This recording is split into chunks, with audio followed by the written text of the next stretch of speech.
Well, quickly, the recap, I would just say we were concerned about the difference in the trip to Hawaii in terms of the long travel and what it does to your body. And you try to take something from every game. So our staff, we did a lot of research with regards to who travels out there and what the pitfalls have been. And a lot of coaches that I talked to that have traveled out there have really struggled to have their guys, full juice, full energy, feeling great at kickoff. And so that was a major concern for us with regards to the travel. And, so that's a chapter in our book right now. We feel like we have kind of cornered the market on how to handle that. We did a good job. Unfortunately, it didn't result in a win for us, but it was probably the most energetic and the most ready I thought our team looked heading into a game. I do think the physicality piece of the game was what we wanted, and from a continuity standpoint, we struggled on offense, and we've had a number of changes at quarterback because of some of the injuries. Obviously, I wasn't happy that all three quarterbacks got hit in the helmet during the course of the game. Referees handled it the way they felt like they needed to handle it, but that really disrupted the rhythm for us on offense. I was actually happy with the way our defense was playing. They got another touchdown on the board, and they've been productive. That's 2 in 3 games now. And I see continuity and a rhythm developing on defense. We show some in individual drives, but we've been too sporadic on offense. And so this 2 weeks here leading into the Texas game is, one, giving us a chance to heal up a little bit. 2, it's given us a chance to go back to some basics and try to create a little bit more continuity offensively. And so now we are full bore into the Texas game plan, and had a really good. This is our best Tuesday practice of the year. Had a really good Tuesday practice this morning. For those of you new, we utilize the hand raise function here, so any questions you have, just please feel free to throw that hand raise up there, and then we'll work around and try to get everybody's questions in. And first question today we'll give over to Carlos Zimmerman. Hey, Coach, you touched on it there, but just after the bye week, just the status of the quarterback room. You got to see Landon Locke against Hawaii, as well as Mabry Matoyer getting the start but going down with an injury. Just the status of the room and how that will look on Saturday. So, like I said, the bye week gave us a chance to. So everybody's back in the room now. The quarterbacks are good. It's a healthy room now, and so we'll kind of get back to the way we practice. We'll rotate through a couple guys and prep them both for the game, like we do every week. And it has kind of normaled out in a number of our rooms. So not just the quarterback room, but I think a number of the other rooms we have gotten a couple guys back. And so it's nice to see some of those faces back out on the field practicing this week. Let's get a question from Austin and Kirk Bowles. Hey, Phil, I was curious if you could just speak to the challenge of playing Texas, and do you feel like because of their offensive struggles, you're catching Texas at as good a time as you probably can? What I told the team was we have to prepare to expect Texas's very best on Saturday. And I think anytime you prepare for anything less than that, you're doing yourself a disservice as a team, as a staff. And so we are going to look at it as if Texas is going to hit things on all cylinders, and these guys are going to play well on both sides of the ball, and we're going to see their best, and that's what we're preparing for, and that's what we need to expect. And then anything less is what happens on Saturday, but that's what we're looking at. This is an exceptionally talented team that held Ohio State to 14 points, and they're very good on special teams. They aren't extravagant on either side of the ball. They don't need to be. They're so talented. They can just strap it up and go play football, and they do enough to keep you guessing. You've got to be prepared for them.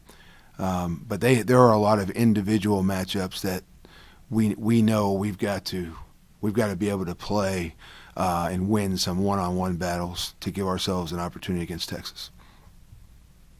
And real quickly, I think Sark said you had something like 63 transfers on this team. I was curious how many of those are starting, and how hard is it to vet players and bring in that big an influx? Well, at my last count, we had 55 new guys. We may have 63 counting walk-ons and whatnot. Coach may know more about us than I do. The camp in August was really a 4-week period, honestly, and this is the first time in 37 years of my career where, we were working to get the blueprint done and down and understood and learned, but we were also, trying to get the O and the installed and special teams locked in. But it was there was a much greater focus on just getting to know our players. 33 of those 55 arrived here in June and had never worn a Sam Houston helmet. And so on top of the fact that a lot of these guys came from other places and they didn't start there. So some of them, the every down, in reference to you asking how many are starting, I don't know how many of the new guys are starting because most of the team is new. But a lot of these guys are starting for the first time. And so, that's a little bit of a learning curve. So we had to get to know them and we had to create some sort of unity and continuity in camp. And then really these last 3-4 weeks of practice have all been about developing the team. I always tell them in most team meetings, we got to keep the main thing, and that's getting 24 hours better at football.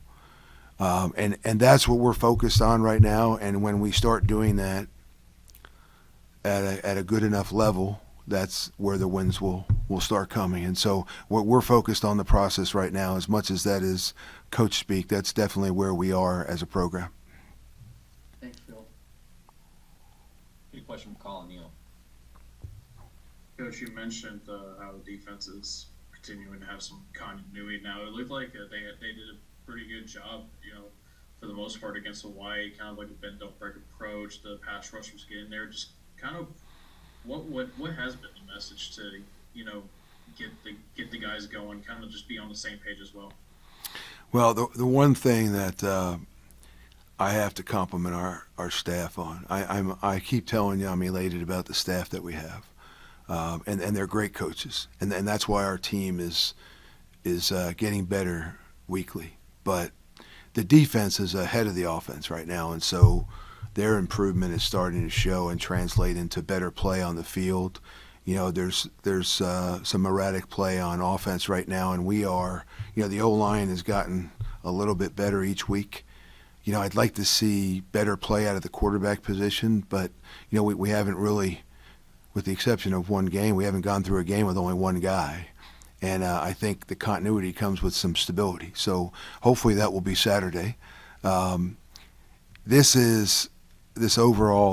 process that I keep talking about is it's a result of some hard work in the locker room and some good coaching by our staff. And so what I really want to see and what we need to keep doing is to continue that process. We need to continue that trend, and we'll get ourselves to a point where it'll be a level of execution where we're winning football games. Good question from Josh Griswold.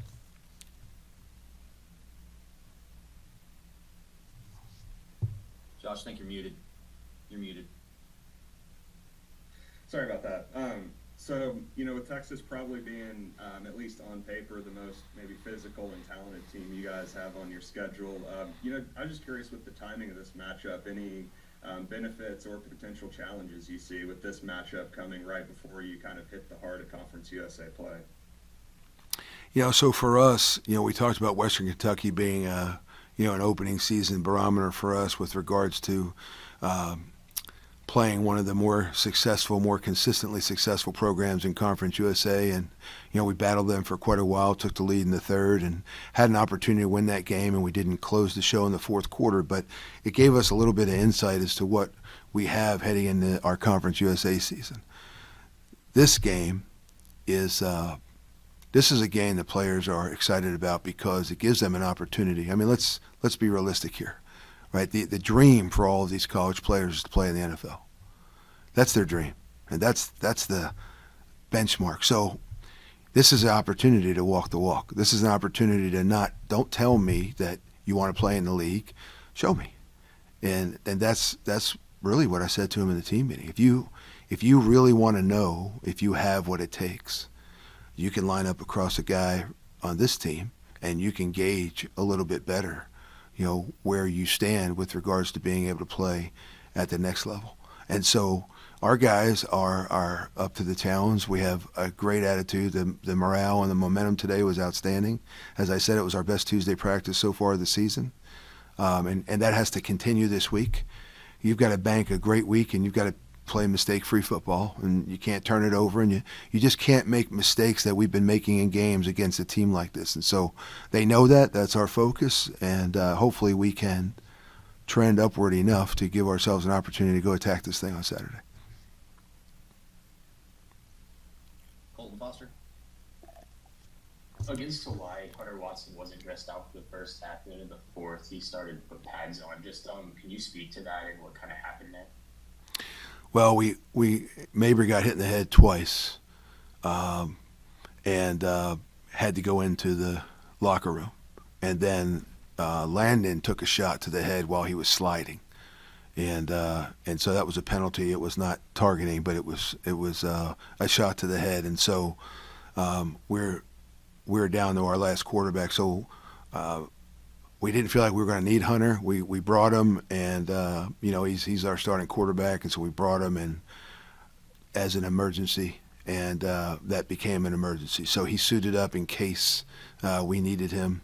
He probably could have played in the game. He wasn't 100%, and so we did. We suited him up in the second half just in case something were to happen to Landon Locke. This week we will have 4 quarterbacks on the sideline, and right now all 4 are practicing and are in the room, and we look fine. Eric Henry. Good morning, Phil. Eric Henry, 247 Sports here in Austin. Just 2-part question for you. One, I know you declined to name who was prepping for you at quarterback, but should Hunter play on Saturday? Can you just talk about the value he brings as someone who started a lot of football in college? And on the defensive side of the ball, C.J. Brown, also similar situations, played a lot of football, has gone to hostile venues like Penn State, A&M, others. Just talk about the value in those guys. In fact, they played a lot of football, and they played in some environments that will be similar to Saturday evening. Well, really, that's a great question. And the 2 guys that you mentioned are 2 of our more seasoned veterans on the team. And I had alluded earlier to a lot of our players who are athletic enough and talented enough to start for us now, but really don't come from an experienced backfield. They're getting used to background. They're getting used to playing on an every down basis. Well, CJ and Hunter are no strangers to playing every down. And both of them has been in some really, really good football games, and they've seen some great competition, and that shows on the field. You can see they are veterans. You can see they're a little bit more poised. You can see that things come more naturally to them because they've done it. You ride a bike for a week, you're going to ride it a certain way. You ride it for a year, and it's going to be a little bit different. And those guys right now have that under their belt, and I think that's why you see more natural play by the 2 of them. Question from Avery Wheelock. Hey, Coach. When you break down Texas on film, what tendencies stood out to you? Tendency to play great football. They're defensively, I'll speak to the D-line is, in my opinion, the strength of the team. I think they make the back end better, and that's no disrespect to the back end. We try to identify the 3 weak players on every defense. We want to know where they are in practice, and we try to attack them. And right now, there's nobody wearing the weak player jerseys in practice with the Texas defense because, we have that much respect for all 11 starters out there, and then they have some depth. So they roll through people at all 3 levels. They're twitchy up front. They get off the football. They're going to be in your offensive line's face immediately. They're going to cross the line of scrimmage, and they're physical, and they do a good job block destruction. Offensively, I think there's a lot of media coverage and attention on the offense right now, but I'm very well aware of what Arch Manning is capable of. Recruited him out of high school. one of the best quarterbacks I've seen coming out of high school in the last 10 years. And I'm also well aware of what some of these players on offense at Texas are capable of doing. And so it's going to be a challenge up front. We know we've got to do a good job. We've got to have some stability up front on the defensive line. And I think we need to challenge Texas schematically a little bit, and we continue to try and develop and create some pass rush lanes for us like we did last game in Hawaii. That was an issue the first 2 weeks. Thought we did some things to get that thing going, and that won't be any change here. We're going to need to do that against Texas. Another question for Colin. Coach, it's going to be a night game at DKR, SEC environment. You've had your fair share of experiences, your time in Ole Miss, and then, of course, North Carolina. Just kind of what can you tell your guys about how to handle that kind of environment? We play with crowd noise all week. We play with a lot of loud music. We play with all kinds of things that can distract us. I don't know how we won't be unprepared with regards to that because we do it in practice, but you can never completely recreate an atmosphere like we're going to see in Austin. I told my players the truth. I mean, from a reality standpoint, it is an awesome experience to play in a venue like that. It's an awesome experience to coach in a venue like that. And this is an opportunity for our players. And so, we want to attack it and address it as a team, but, there's an individual challenge that I pose to every one of our players, and that's to, figure out where you really are. You know what I mean? This is your own individual personal barometer, and I get back to those one-on-one battles, and that's a part of that whole battle. Is not just the physical battle across the line of scrimmage, but it's dealing with the crowd noise, it's dealing with a hostile away crowd, and it's dealing with blocking out all the distractions so you can focus in on your job. And so, to me, this is a fantastic opportunity for our players and our staff and our program, and so that's the way we're treating it right now, and I think that's what we got out of our practice. Colton? Yeah, I'm just curious what you've seen from Jamar Diaz on the defensive end over the last few weeks, just being able to kind of grow into what he has been against Hawaii. Who did you bring up? I'm sorry.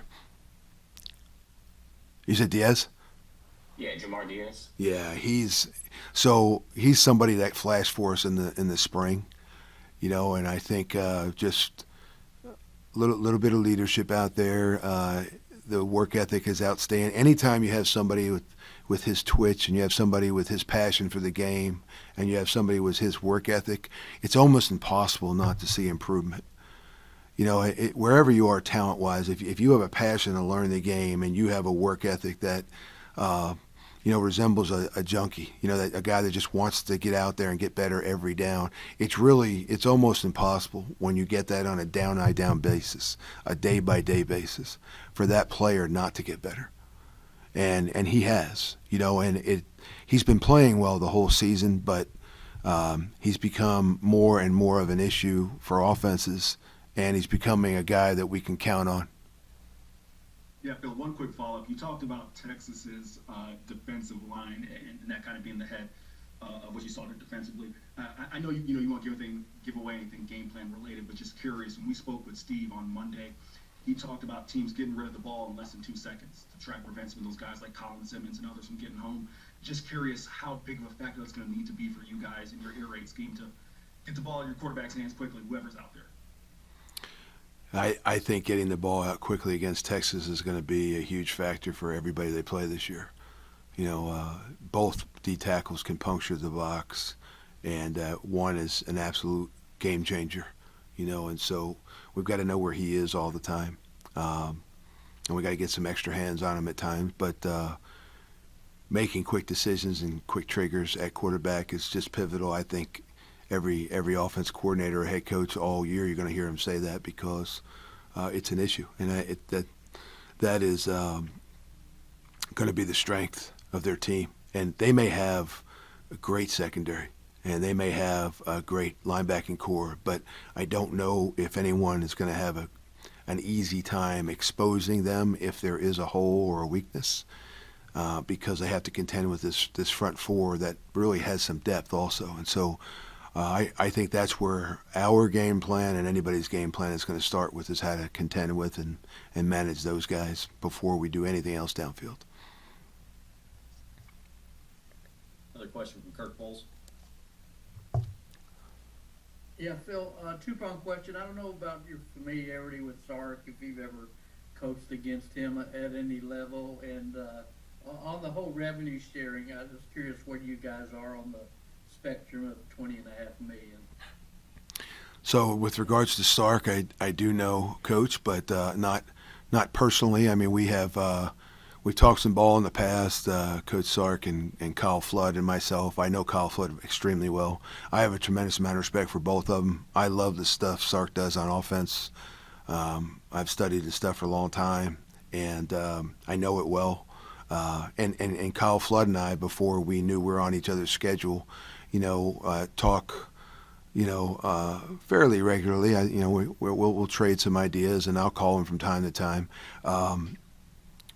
So I love what they do offensively, and I like what he does specifically from an outside the box standpoint, creativity wise.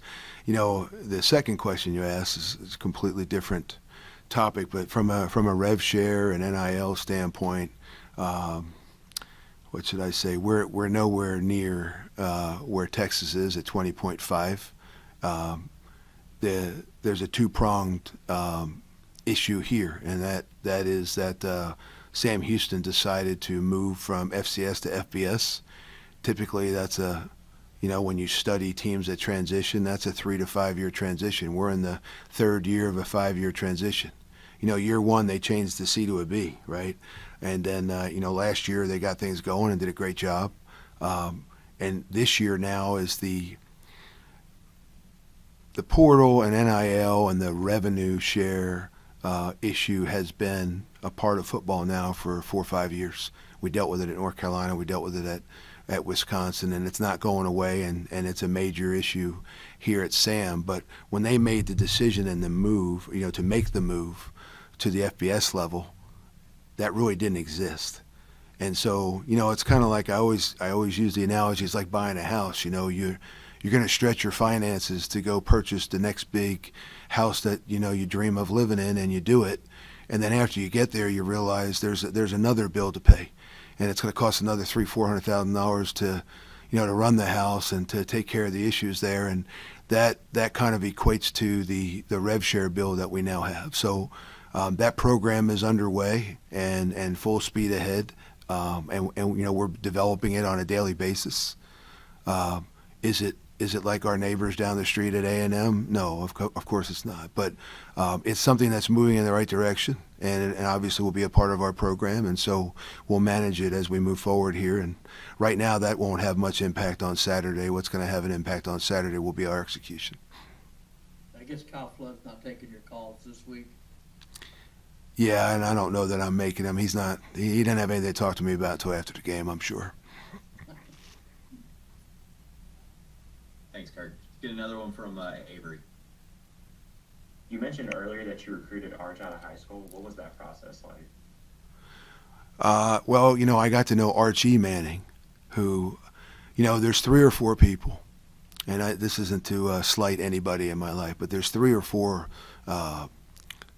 people, gentlemen, integrity-driven people that I know that are among the most sincere, respectful, respectable, impressive people I've met, my father being one of them. But I would tell you that out of the 4 or 5 people that I put in that category, Archie Manning is one of them.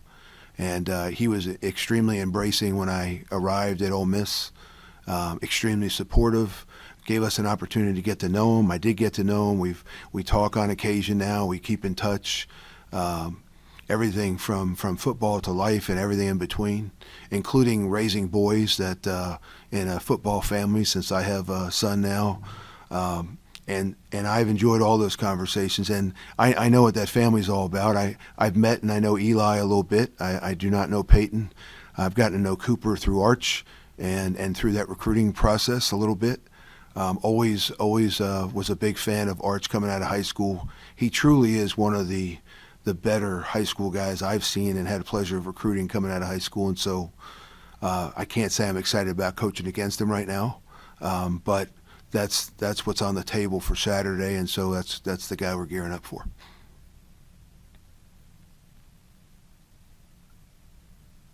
I don't see any other hands raised right now. Are there any more questions for Coach Longo this afternoon before we let him get off and move on with his duties? 3, 2, 1. All right, guys. Appreciate your patience today. Appreciate your help. We'll get this all edited and sent out to you later on this afternoon. Again, kickoff 7 o'clock from DKR on Saturday night. Bearkats and number 8 Texas. Coach, thank you so much. Everyone else, thank you so much. Y'all have a great day today.